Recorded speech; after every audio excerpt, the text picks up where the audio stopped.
Hello everybody, this is Danny from Deep South Homestead on Porch Time today. Oh, we've had some dreary, cloudy days, guys. It's been cold. No rain though. Everybody north of us has got rain. We have not had any rain. Still in a dry time here. But nevertheless, work must go on. And we're kind of in a crunch mode right now. And that's kind of what I'm going to talk about a little bit today, is why we're in a crunch mode. As you notice the thumbnail, 2020 crisis. The crisis was done in an acrostic, and it's I've done it that way on purpose because we have coming rises in staple items starts. You know, guys, this is not new. Back during the World Wars, we had rises in staple items. They become slim to be able to get. So this is not new. I listened to my father as he talked about it during the Great Depression era, and my grandfather and my grandmothers talked about all the different things that they had to do, and we talked about this before. But guys, we're moving into a new era now. 2019 is being said to be the last of the good years for growing food. And if 2019 was a good year for growing food, guys, we are in bad trouble. Moving forward into 2020, like we talked about in one of the other videos, it's kind of a bitter, we have a bitter taste in our mouth because we have shortages of everything. And it's not showing up right now. Granted, we're still working off of some storages that we had from the previous year. Farmers have held back some of the grains, looking for better prices and stuff like that, and people think, well, everything's still fine. You go to the grocery store, the shelves are all still stocked. Yes, they are. But have you noticed, when you go to the grocery store, a lot of times there's just items on the front of the shelf. There's not a lot behind it. You'll find some items that there's a bunch behind it. But then containers are smaller. They're littler, and they're still just as expensive. The weight has changed on a lot of things. One of I have noticed the weight changing on different things. And then when we go through the produce section in the stores, we notice the produce, there's some signs that says this produce is not available due to, you know, the quality was just not there for them to be able to get it. And then, guys, we're having massive recalls. There's recalls, like here a while back, all the romaine lettuce was called, not only in America, but Canada and other places. They recalled all romaine lettuce. There's been recalls on flour. I mean, there's just piles of things. You can go on the web and look. There's a site on the website that you can find where food recalls has happened. And guys, when these things start happening, okay, we're going to see rises in food items. It has already began. They're just doing it so subtle that a few cents here, a few cents there, dropping the weight back. You know, people really aren't paying that much attention. They're making the packages all colorful and everything like that, so that you really don't notice it, because your eyes are more attracted to something else about the product. So, but Wanda and I, because we try not to buy hardly anything from the grocery store. We pick up a few items here and there, usually not anything but maybe dishwashing liquid, maybe some toilet paper, cheese, because we don't have any way to make any cheese right now, things like that. But that's basically, you know, the gist of it. Guys, I'm telling you, there's coming rises in staple items. It's starting in 2020. You're going to see a big difference, I believe.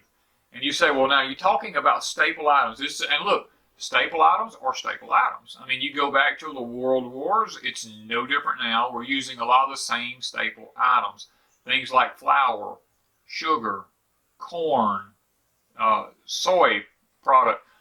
You can't pick up anything in a grocery store. I walked through there the other day when Wanda finally drug me out to Walmart, and I just go in my own little world when I'm in Walmart. First, I'm looking for an active shooter anytime I'm in there because that's always on my mind.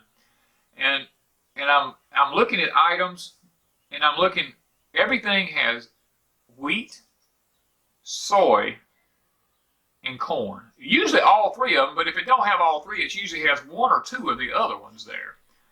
And sugar of some kind, even if it's corn sugar or high fructose corn syrup or one of these, it's going to have these in it.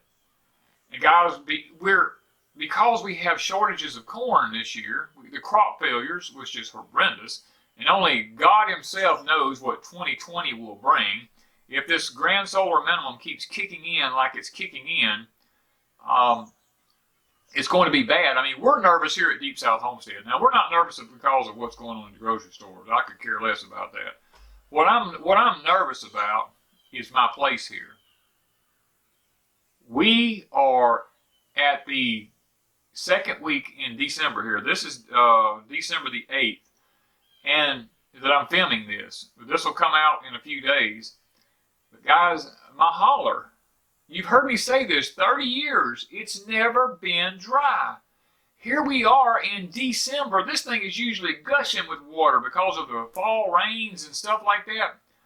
Now, it may slow down in the summertime, but it's never quit. It would just get to a narrow little trickle, but then by the time December comes around, it's done the big and wide again. It's like 3 feet wide running down through there. There's no water. The pigs are rooting down in the ground a foot deep, and there's no water where they're rooting. I'm having to put water in a swamp bottom for my pigs. Unless something happens between now and January and February, which is only a couple of months away. We're talking about weeks away now. I don't know what I'm going to do this summer if this doesn't pick back up and start running again.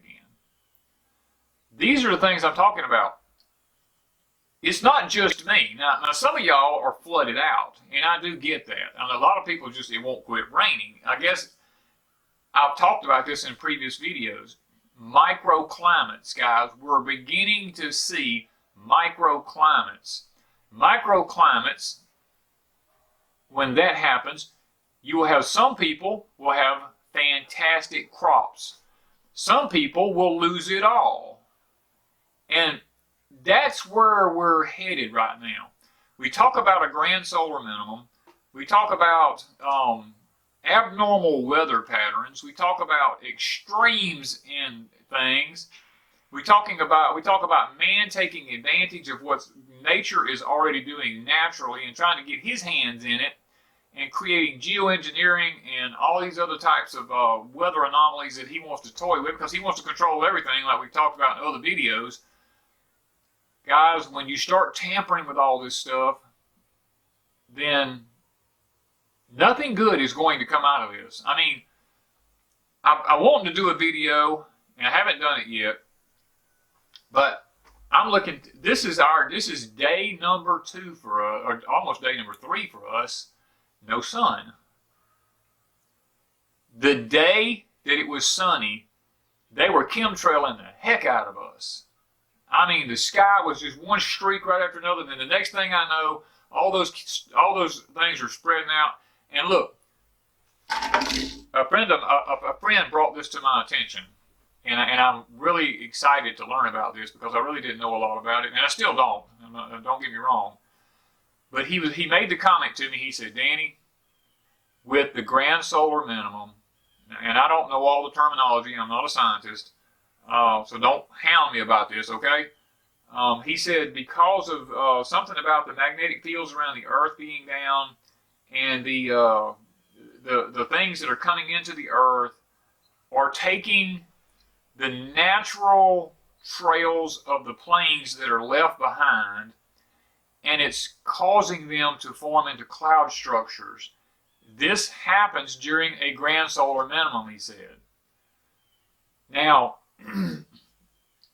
I didn't know anything about that. I still don't know anything about it. I don't know if it's 100% accurate, but it is possible. I mean, I've tried to look it up. I don't have much time right now because we're in a crunch. That's what I'm telling you. I'm trying to explain we're in a crunch because of what's coming in 2020. This was predicted to not happen until like 2021 or 2022, and then escalate from there on. But we've noticed this year that it has come in a lot earlier this year than what was anticipated. We see a lot less sun activity than was anticipated.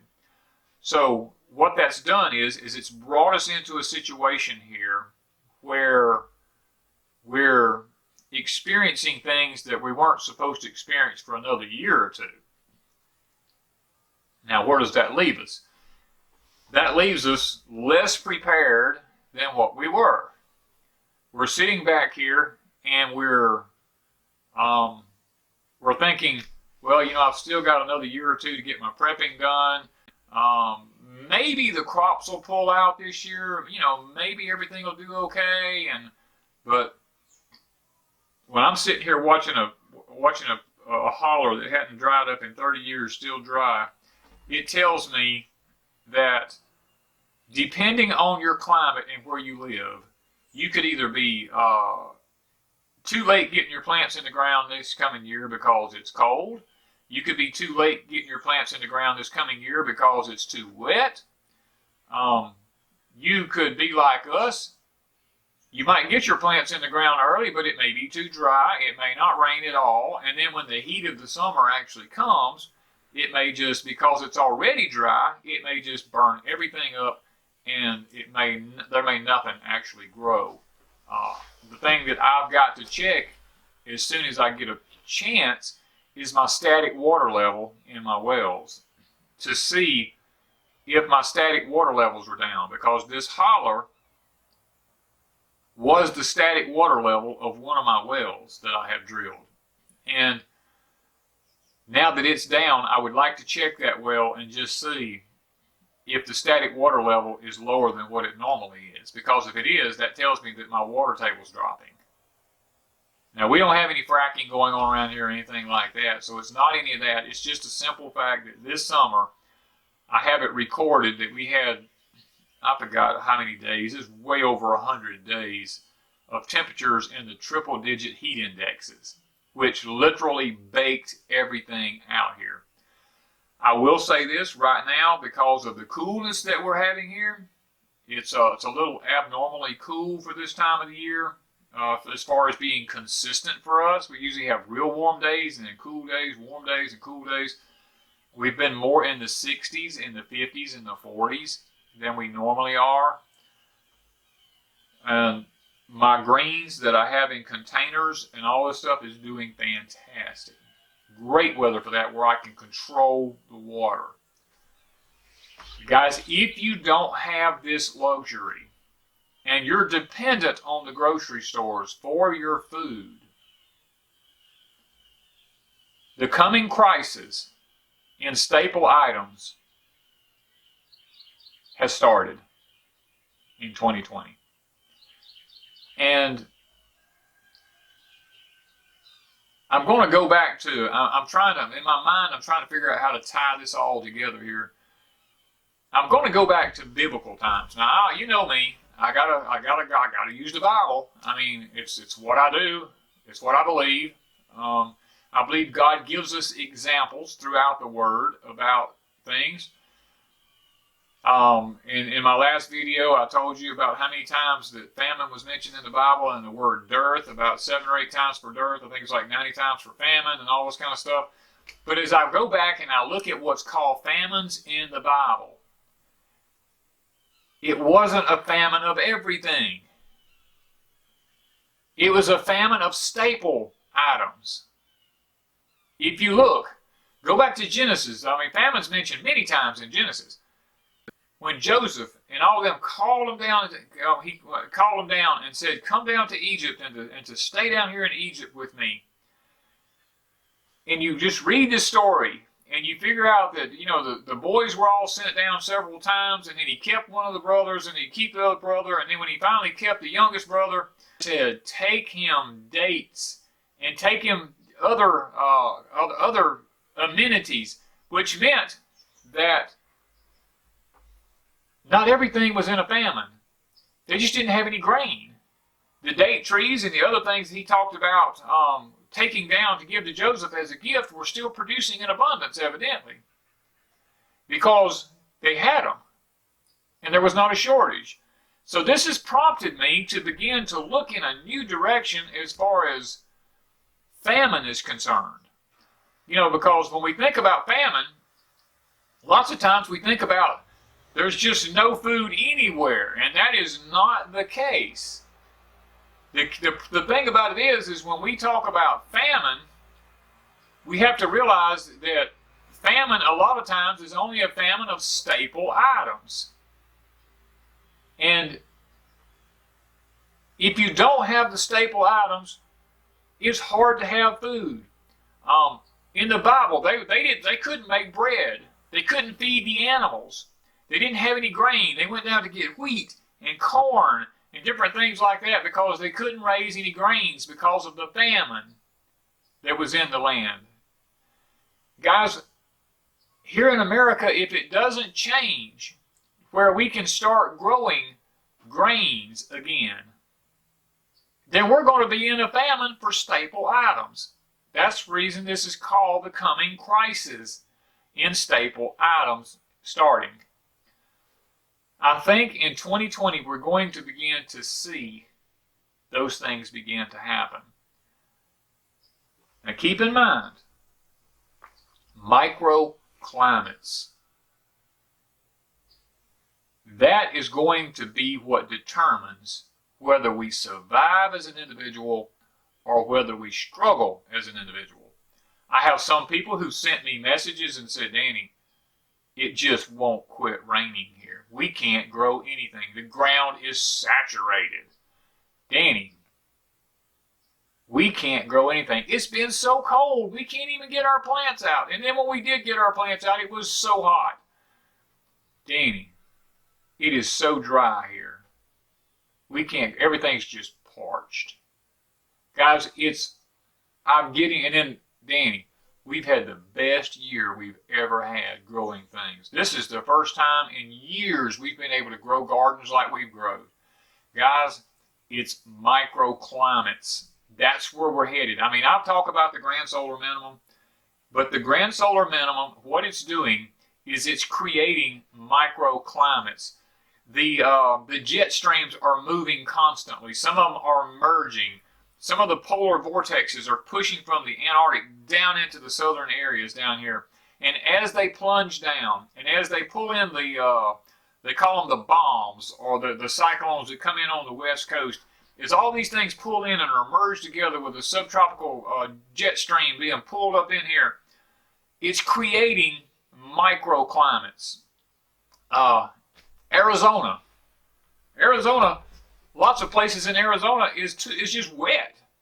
They're desert, but they're wet. What it's done, the country of Africa is turning it into a luscious growing area. A place that was once barren and dry is becoming the new place on earth to grow food, because the weather patterns, because of the grand solar minimum, is creating microclimates in places. Guys, it's something that you're going to see. I could go a lot of places with this. You go back and you look at all the people that was driven out of northern Africa, the Sudan, all these places up through there. All these people were driven out here about a year ago. You stop and think about that. Governments are not crazy. They know what's coming. The scientists, they all know what's coming. They get these people out of there because they want this land. They want to get them into some other country. So they drive them out. That's a whole nother can of worms to open up. We can't go there. But anyway, my point is, on the earth, no matter what country you're in, whether you're in Australia, whether you're in Africa, whether you're in Europe, whether you're in America, South America, Mexico, China, wherever, Russia, there is going to be what's called microclimates. Those who are fortunate enough that year, because it won't remain that way, but those that are fortunate enough to be in a microclimate that year, Guys, if it's you, grow, grow, grow everything you can grow, because it's your opportunity to have food and to produce it in mass quantities. Because the following year, your microclimate may not be there, because the jet stream, the polar vortexes may all change all that, and it may move 500 miles south, or it may move 1,000 miles from where you're at, and you may be in a barren, dry area, or a frozen tundra, or whatever it decides to do. You may get stuck in the coming years. So that's where my mind is beginning to focus, is on microclimates. I'm watching my climate. I'm keeping records of temperatures. I'm trying to figure out, going back, looking at, I have records all the way back for years on every day of my life about temperatures, cloud structures, water, rain, how much rain, what I did that day, what crop grew that day, what's happening, what we amended in the soil, all these things. And I'm trying to learn from the past. I'm not a genius, but with records, I can look at my land. What happens on my land won't work for you 20 miles from here. 3 miles up the road up here, these people get rain every time a cloud comes through here. Right here, we get no rain. I lay between two creeks. I'm on a ridge between two creeks. And the thunderstorms will run those two creeks, and thunder and rain and do everything up and down them creeks. And I'm on this ridge that's about a mile wide in here between these two creeks, and we get nothing. It's just a sand ridge that runs between these two creeks in here. And usually, because of the two creeks, we have ample supplies of water in here. But this year, because all the rain has went up and down the creek swamps and beyond and not come on this ridge, then we are not doing as well. Our microclimate has not been good this year. We planted a lot this year, we harvested a lot this year, but we didn't come anywhere near what we normally do. And buddy, it was an eye-opener for us. What we did raise was not the quality that we usually do. So it prompted me to go ahead and to do a soil test and to check my soil to see what is deficient in. And I've already amended the cabin garden over here, and I have thrown some cover crops out there, as y'all seen in the past, of some greens, and those greens are come up. And guys, even though it's as dry as it is and we have had no rain, those greens are as dark green and as beautiful colored greens as I've ever had. Now, does that tell me, and my carrots are the same way, does that tell me that this coming spring, I'm going to be able to grow a fantastic garden because of what I've put in the soil? The temperatures are perfect right now. If I can afford to get this rain catchment system put in, I'm going to be able to use what rain we catch. If it does rain, I'll have some rain and some water to put in my gardens, even if it's not enough to, if it doesn't rain for like a week, I can at least do some trickle irrigation and put some moisture out there to them. And hopefully by doing that, we're going to be able to grow some gardens over here at the cabin where I'm at. Now, in the front of the house up here, I'll probably have to run my pump up there, and it'll just cost me a lot of money. But that's one reason over here at the off-grid cabin where I'm at, we're trying our best to create a homestead on a homestead that can survive this grand solar minimum. Because what's been working in the past, because of microclimates, is not working. Now, we do grow food, don't get me wrong, but we're not getting the quality and we're not getting the quantity. So, guys, coming crisis in staple items is starting. And all I can tell you is divert some of your money. Let something go. If you're going to go out to eat, push it off to the side and say, you know what, we're not going out tonight. We're going to go buy food from a farmer's market or from somewhere Just be careful of where you get it from. Check your recalls. And guys, start stocking up, because I don't care how much money you have in the future. If the food is not available, you're not going to get it. Read Revelations. A day's wages to buy a measure of wheat. That means there's a lot of money. There's just no food. Read where is it? Daniel or Ezekiel, where it talks about they will throw the silver and the gold into the street, and they will curse it because they can't eat it. That tells me there's plenty of money. There's just no food. So I'm going to leave you guys with that today. The coming crisis in staple items is starting. And stock up. Stock up. Stock up.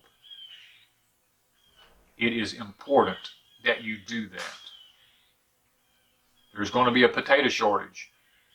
Potatoes are going to be expensive. There's going to be a sugar shortage. Sugar is going to be expensive. There's going to be a wheat shortage. Wheat is going to be expensive. There's going to be a corn shortage. Corn is going to be expensive. All these are staple items. They're in everything we eat, which means all food prices on everything is going to go up, and it's going to escalate. Guys, don't get caught unaware. I'm telling you, God has given us ears to hear, and He has given us time to do something about it. Do it. Do it now. Do it quick. Don't wait. Don't put it off. Don't say, well, when I get my taxes. It may be too late. Just do it. Maybe I should have named the video, Just Do It. I don't know. Anyway, guys, I'm actually cold sitting here. I've got to get back busy because we're in a crunch mode. We're trying to get as much done around here as we can get done. I'm fixing to put in some raised beds across, not raised beds, but hot beds across here. And hopefully, praying that this coming year, I will have sweet potato draws to sell to people, because last year we had a total flop on sweet potatoes because we weren't prepared. The weather was too hot. So this year we're going to put in new raised beds across here, and we're going to try to get some sweet potatoes in early enough to have some draws for people to purchase, so that we can make sure everybody has something to plant this year, even if you plant them in containers or whatever you do, so that people can grow their own food. We're going to be growing some tomato plants. Now we probably won't sell the tomato plants, but because I don't know that we could ship them and that they would even last to ship. But Wanda and I are going to quit growing in the little peat pots. We're going to go back to the old-fashioned way of growing them in the ground in these hot beds, and just pulling them up and planting them, because we've had better luck planting stuff like that, letting them come up, and just pulling them up and taking them out and replanting them than we have putting them in these little pots and trying to transplant that way. We have better luck the other way. So I've got to get all this built before springtime gets here. I've got a lot of work to do. We're still trying to wrap up some stuff on the cabin here. We've got our other place over here we have to take care of. We got the animals we have to take care of. And guys, it's one big job now. So get busy. Stock up. Thank you guys from Deep South Homestead.